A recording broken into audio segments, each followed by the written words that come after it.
KCR mass warning ఇచ్చారు. గంభీరంగా మౌనంగా ఈ ప్రభుత్వాన్ని చూస్తున్నానని, తాను కొడితే మామూలుగా ఉండదని అన్నారు. గట్టిగా కొట్టడం తన అలవాటేనని, అది ఎలా ఉంటుందో కాంగ్రెస్ కు బాగా తెలుసన్నారు. కాంగ్రెస్ పై భారీ దండయాత్ర చేయాలని, ప్రత్యక్ష పోరాటం చేసి మెడలు వంచుదామని అన్నారు. ఇక తాడోపేడో తేల్చుదామని అన్నారు కేసీఆర్.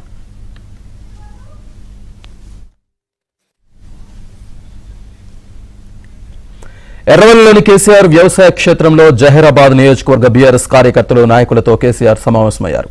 తాను మౌనంగా కాంగ్రెస్ ప్రభుత్వ పాలనను గమనిస్తున్నానని, కాంగ్రెస్ పాలనలో రైతు బంధుకు రామ్ రామ్ చెప్పారని, దళిత బంధుకు జై భీం చెప్పేశారంటూ వ్యాఖ్యానించారు. ఫిబ్రవరి చివరిలో భారీ బహిరంగ సభ జరపబోతున్నట్టుగా చెప్పారు. కాంగ్రెస్ పాలనపై అంతటా అసంతృప్తి నెలకొందని, కాంగ్రెస్ పాలనపై దండయాత్ర చేద్దామని పార్టీ శ్రేణులకు కేసీఆర్ పిలుపునిచ్చారు.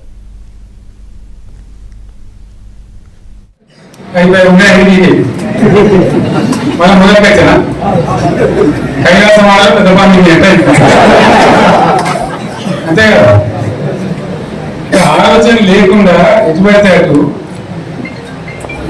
ఎవడో చెప్తే నవ్వి ఓటేస్తే ఏమైంది అనేది మంచి గుణపాఠం తెలంగాణ గ్యారంటీ. మంచిగా సంసారం జరుగుతుంది, దాన్ని తొలగించడం రైతు ఒకరితో అవుతుంది, బాడీ కట్టుకుంటుంది. ఎంతో మంది బాబు సిటీలు వేసుకుంటారు, ఏదో వేసుకుంటారు. రైతు బాగా పైసలు పడితే ఎంత సంతోషం ఉంటుంది. కానీ మేము దండ వేస్తాం ఇప్పుడు వాడు ఎంతో ఏదో బాగుంటుంది. ఇచ్చామో మోసం ఎందుకు మళ్ళీ ఎలక్షన్ కోసం దానికోసం చేస్తారు తప్ప కర్మేణ పేరు వాడు ఇచ్చాము కదా. మనం ఉన్నప్పుడు కరోనా వచ్చింది, కరోనా వస్తే కూడా రైతు బంధు రావాలి. కరోనా వచ్చి రాష్ట్రానికి ఆదాయం వ్యవసాయం అయితే జరగాలి కదా, తప్పదని చెప్పి ఈవెన్ కరోనా ఉంటే కూడా రైతు బంధు రావాలి. అంత నిర్ణయం తీసుకొని రైతాంగాన్ని నిలబెట్టాలని, కాపాడుకోవాలని చెప్పి 4 మంచి స్కీములు తెచ్చి వాళ్ళని కాపాడుకుంటున్నారు. గౌరవం వచ్చింది, రైతులు ధీమా వచ్చినట్టు. రైతు బీమా వాడికి ఎంతమందికి సాయం జరిగింది? గుంట భూముల్లో కూడా మనకి సాయం జరిగింది, చిన్న రైతులకు సాయం జరిగింది. అట్లా అందరికి మనం గొర్రెల కాపలు గొర్రెలు కానీ, చేప పిల్లలు కానీ, అనేక రకాల అన్ని వర్గాల ప్రజలను ఎట్లా ఆడుకోవాలట్లా ఆడుకున్నాం.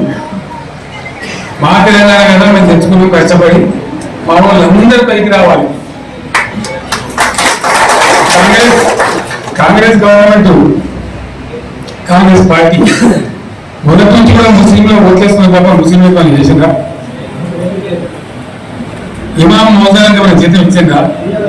మనం వచ్చాకనే ఫస్ట్ టైం వాళ్ళని గుర్తించి వాళ్ళని గౌరవించుకున్నాం. ముస్లిం మైనారిటీ పిల్లలకు, మన గిరిజన పిల్లలకు, మన ఎస్సీ పిల్లలకు, మన బీసీ పిల్లలకు ఎంత మంచి రెసిడెన్షియల్ స్కూల్ పెట్టుకున్నాం. ముందు తీసుకుపోవాలి. ఇవాళ మనకన్నా ముందని నాకు బాధ కలిగేది ఏంటంటే, చిన్న వర్గాల ప్రజలు కాన్వెంట్ స్కూల్లో చదివించలేదు, వాళ్ళ పిల్లలు కూడా బాగా చదవాలని చెప్పి ఎస్సీలకు, బీసీలకు, గిరిజనులకు, మన మైనారిటీ సోదరులకు గురుకుల పాఠశాలలు పెట్టారు. అద్భుతమైన చదువులు చదువుతున్నారు. ఇవాళ మొత్తం రోజు బడి పిల్లలు విషాలము, కడుపు నొచ్చుడు, బాధపడు, పొగులు అన్నం పెట్టుడు, పిల్లలు వెళ్ళిపోతున్నారు. ఆ స్కూల్లో జిల్లాకు వెళ్ళిపోతున్నారు. తల్లిదండ్రులు కూడా భయపడి తీసుకుపోతున్నారు.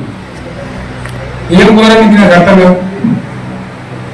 మళ్ళీ చేసిన కూడా ఇప్పుడు మళ్ళీ అదే కాంగ్రెస్ పార్టీ అంతేనా? మళ్ళీ పాత కాంగ్రెస్ మోపైంది, మళ్ళీ కరెంట్ కోసం మోపైంది. పిల్లకాలకు ఏం కట్టేస్తారు? మా చెప్పి ఏమవుతుందో ఇంకా కరెంట్ కోసం మోపైనాయి, మంచినీళ్ళు సరిపోతారు. అడిగే నా పిల్లలు ఎవడన్నా గట్టి నిలబడి నిలదీశాక పోలీసులు నిలబట్టారు. ఇదేనా రాజ్యం? ఇట్లా ఉందా రాజ్యం? ఎందుకు వచ్చింది ఈ పరిస్థితి చెప్తాను. నాకే గుర్తులేదు. నేనేమంటున్నానంటే, ఇట్లా అనేక పనులు చేసుకున్నాం. మనం గోదావరి నీళ్ళు తెచ్చుకున్నాం, నీళ్ళు తెచ్చుకొని మంచిగా తర్వాత సాగు లేకపోతే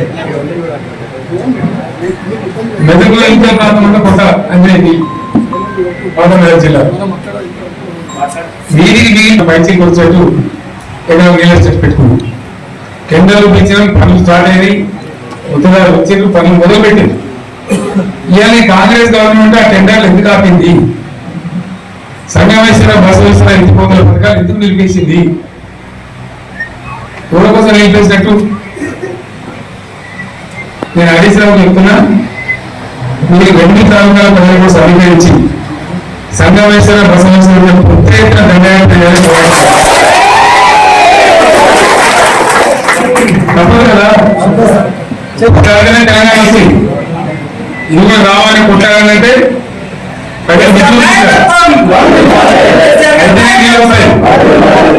సంగమేశ్వర లిఫ్ట్ రావాల్సిందే, బసవేశ్వర లిఫ్ట్ రావాల్సిందే. ఖచ్చితంగా 2 తాలూకాలు కూడా 1,50,000 దగ్గర నీళ్ళు ఉంటే పాటలు పండి మనం బతుకుతాం.